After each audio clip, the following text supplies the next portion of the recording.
Assalamualaikum warahmatullahi wabarakatuh.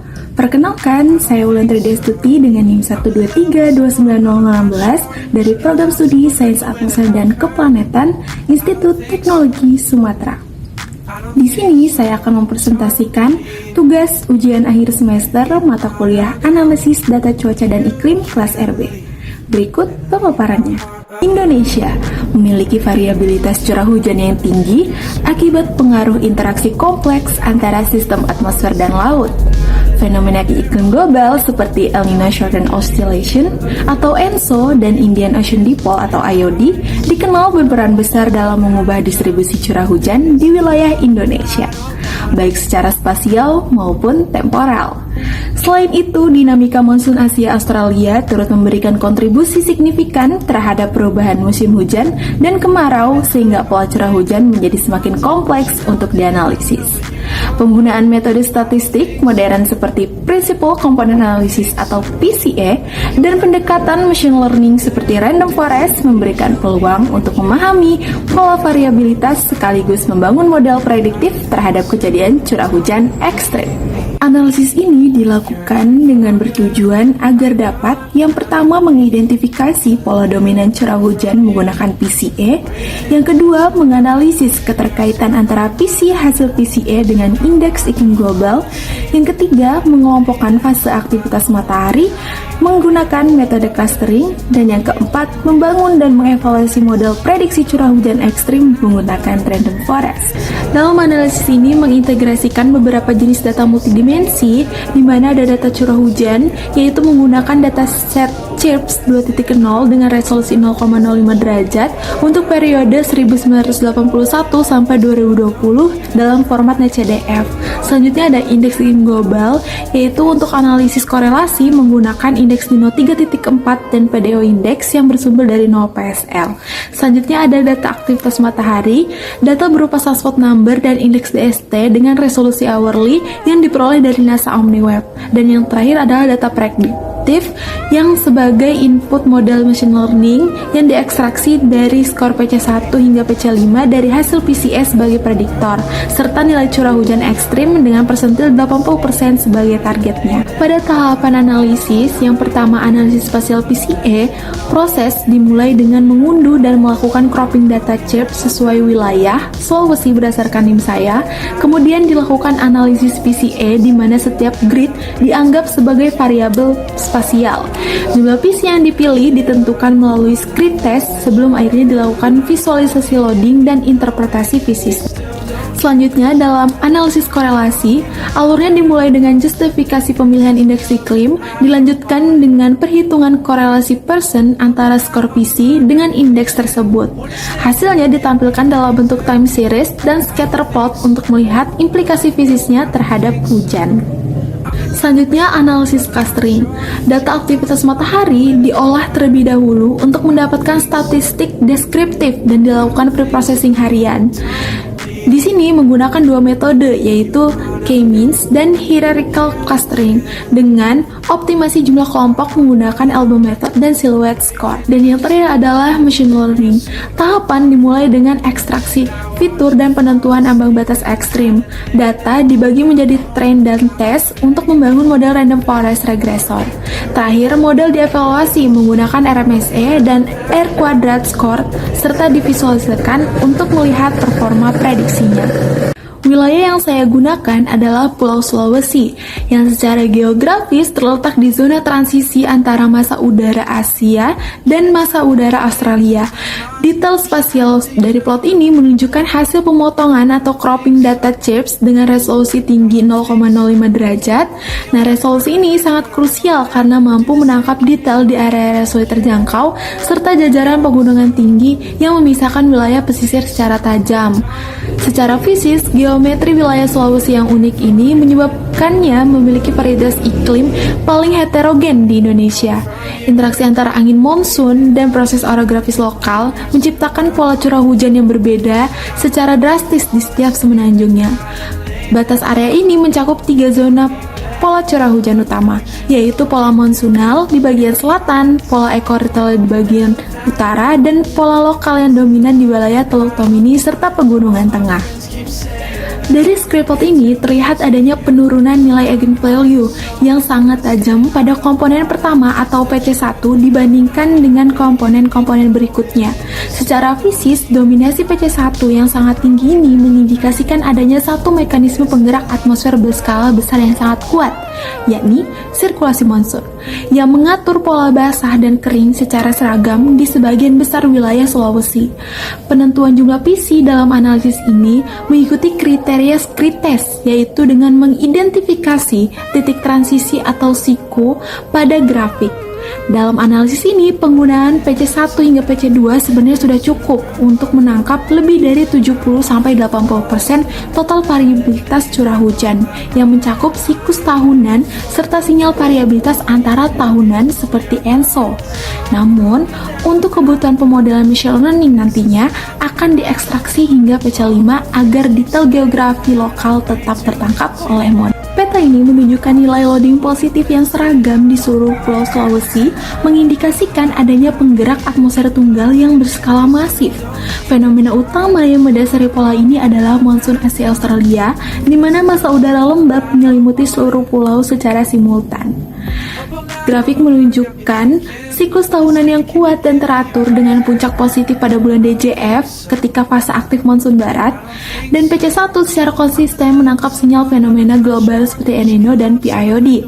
Penurunan skor ke nilai negatif mencerminkan berkurangnya konveksi yang memicu kekeringan. Dengan kontribusi variansi sebesar 54,26%, model ini menegaskan bahwa sirkulasi monsun adalah faktor penentu utama curah hujan di Pulau Sulawesi. Selanjutnya, terlihat struktur dipol atau perbedaan kontras antara utara dan selatan. Hal ini mencerminkan karakter ekuatorial di utara dan monsunal di selatan. Pola ini dipengaruhi oleh migrasi ITCZ atau sabuk konveksi yang menyebabkan perbedaan waktu puncak hujan antar lintang. Fluktuasi lebih dinamis dan sensitif terhadap suhu laut lokal, Laut Sulawesi dan Banda, mencerminkan variansi pada skala transisi antar musim.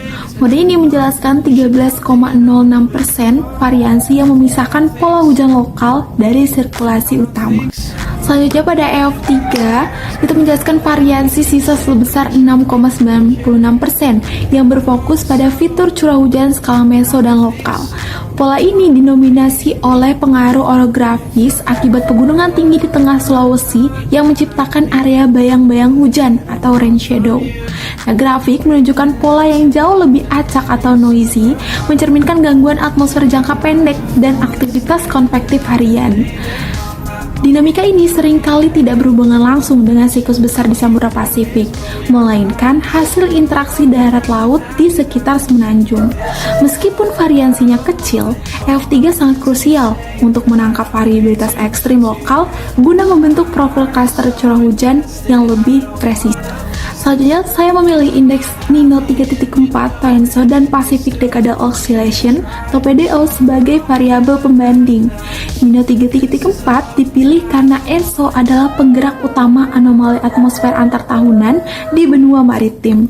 Sementara PDO digunakan untuk mengidentifikasi variabilitas iklim pada skala dekadal yang memodulasi frekuensi gangguan iklim di Pasifik. Korelasi PC1 dengan PDO Index berdasarkan grafik time series terlihat penurunan tajam skor PC1 hingga mencapai nilai negatif secara signifikan saat indeks Nino 3.4 berada pada fase positif atau El Nino.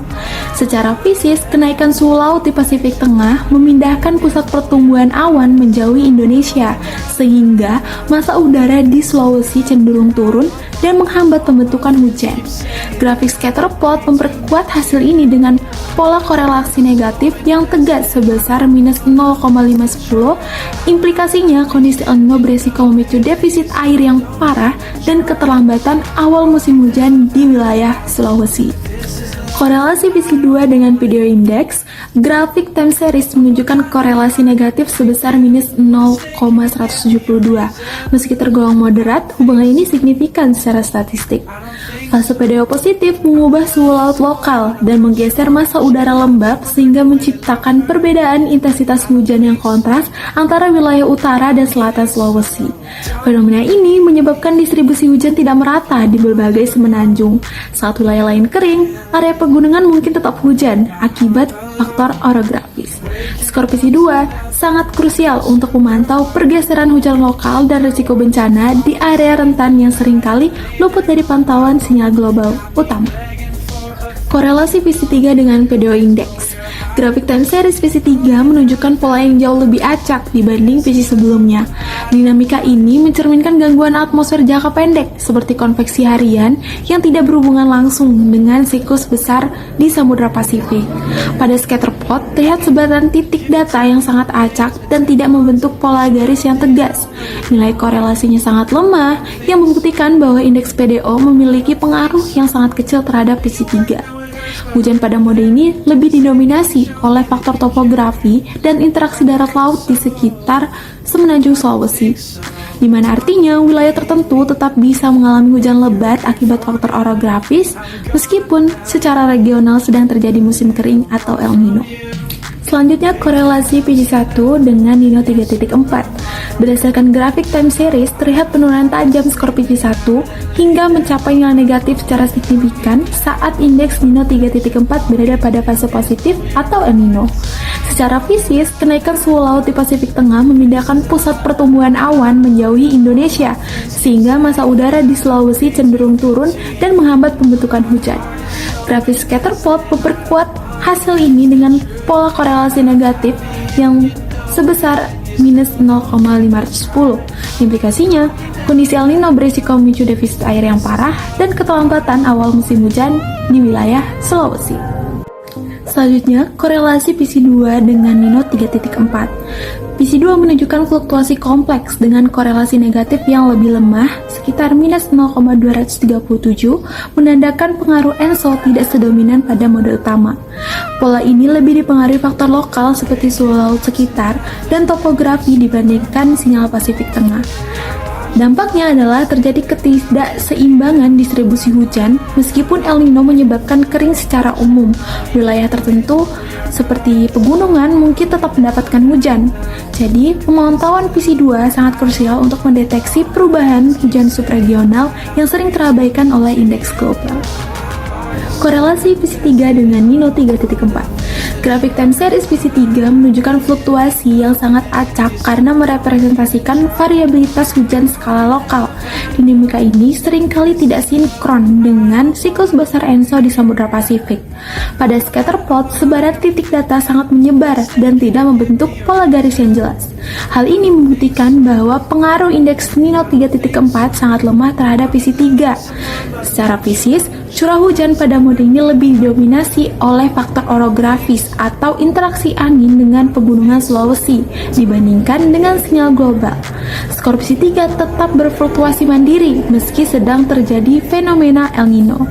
Wilayah dengan pengaruh PSI 3 tetap beresiko mengalami hujan lokal yang ekstrim meski secara regional sedang kekeringan.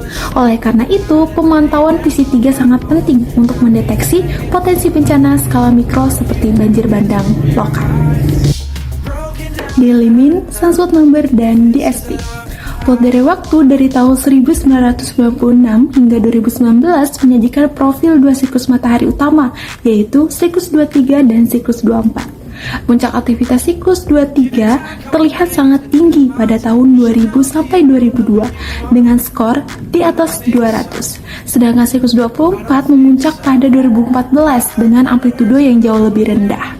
Secara sinkron, lonjakan bintik matahari selalu diikuti oleh nilai indeks DST negatif yang ekstrim, khususnya pada siklus 23 yang mencatat badai besar hingga di bawah minus 400 NT.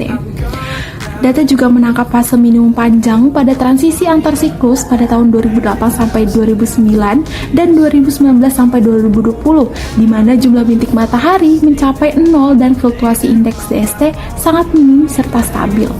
Data ini memvalidasi hubungan kuat antara bintik matahari sebagai sumber ledakan massa corona atau CME dengan intensitas gangguan magnetosfer di bumi. Analisis kurva Elbow. Grafik menunjukkan nilai inersi yang menurun drastis saat jumlah klaster bertambah dari 1 ke 2 dan mulai melandai secara konsisten tepat pada titik K sama dengan 3.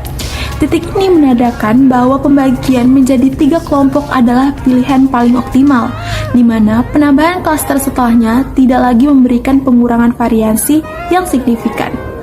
Hasil ini divalidasi oleh kurva Silhouette Score yang menunjukkan nilai koefisien global maksimum tepat pada K sama dengan 3. Skor yang tinggi pada titik tersebut mengindikasikan bahwa setiap titik data memiliki kepadatan tinggi di dalam klasternya dan terpisah secara lebar dari klaster lainnya. Algoritma K-means berhasil merekonstruksi struktur siklus matahari secara otomatis ke dalam 3 tingkatan energi yang objektif. Pertama, ada klaster biru, di mana menunjukkan low secara akurat memetakan periode solar minimum atau aktivitas terendah seperti pada tahun 1996. Selanjutnya, transisi 2008 hingga 2009 dan akhir 2019. Secara fisis, ini mencerminkan kondisi angin surya paling lemah dengan gangguan magnetosfer yang minimal. Selanjutnya, cluster orange atau moderat mewakili fase transisi baik saat aktivitas matahari merangkak naik atau rising maupun menurun atau declining. Fase ini berkaitan dengan peningkatan frekuensi aliran angin surya cepat atau high speed stream.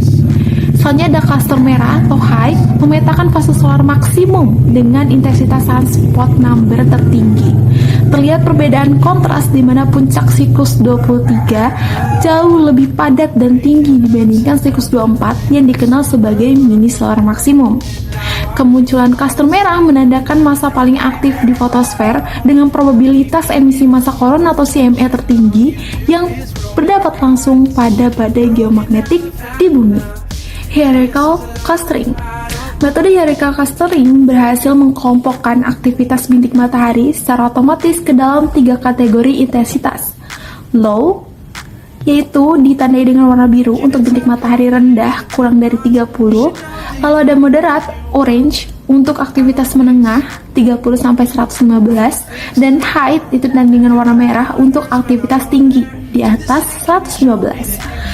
Secara temporal, metode ini menangkap ritme siklus 11 tahunan matahari secara presisi, di mana klaster merah mendefinisikan periode solar maksimum pada siklus 23 dan 24, sementara klaster biru mengidentifikasikan fase solar minimum yang tenang.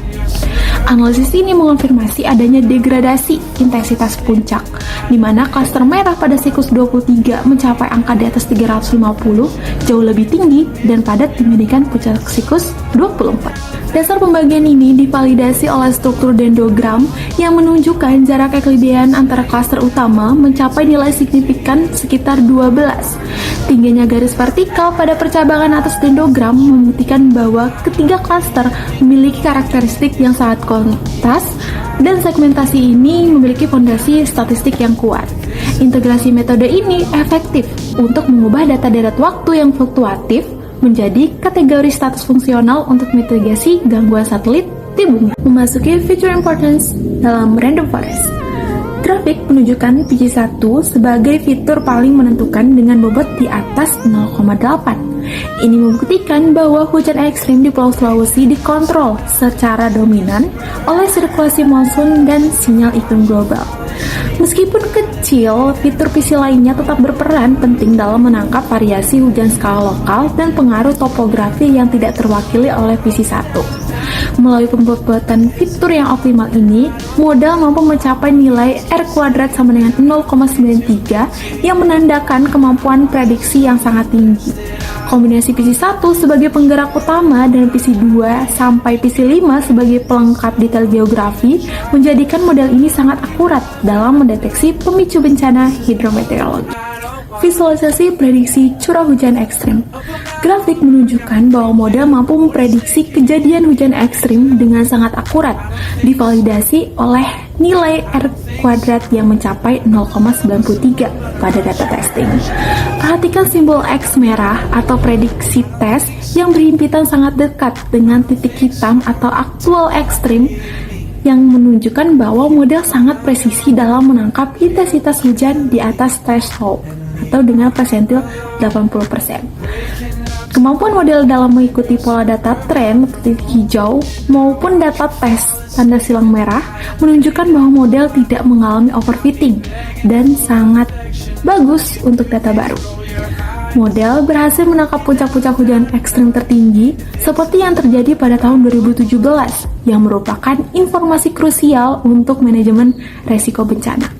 Dengan akurasi mencapai 93%, visualisasi ini mengkonfirmasi bahwa penggunaan input dari skor PC dan aktivitas matahari sangat efektif untuk memprediksi ancaman hidrometeorologi di Pulau Sulawesi. Kesimpulan yang diperoleh setelah melakukannya analisis ini adalah yang pertama, analisis PCE berhasil mereduksi kompleksitas data curah hujan di Sulawesi menjadi 3 komponen utama, yaitu PC1 sebesar 54,26% yang mewakili sirkulasi monsun secara umum, lalu PC2 sebesar 13,06% yang merepresentasikan pola dipol, dan PC3 sebesar 6,96% yang menangkap variabilitas lokal akibat faktor orografis. Selanjutnya, dinamika hujan di Sulawesi terbukti sangat sensitif terhadap fenomena global. Korelasi negatif yang kuat ditemukan antara PC1 dengan Nino 3.4 sebesar minus 0,510 dan PDO sebesar minus 0,267 yang mengkonfirmasi bahwa fase El Nino dan PDO positif memicu defisit curah hujan yang signifikan. Selanjutnya, penggunaan metode clustering seperti K-means dan hierarchical secara objektif berhasil membagi aktivitas matahari menjadi 3 fase, yaitu low, moderate, dan high.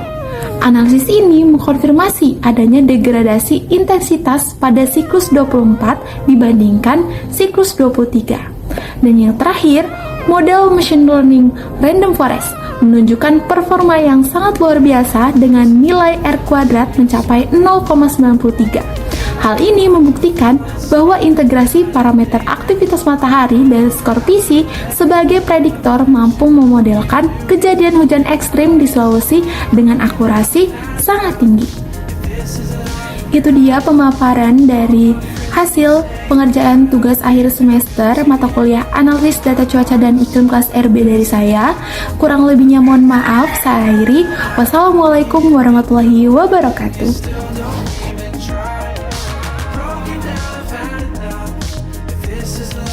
I don't want it.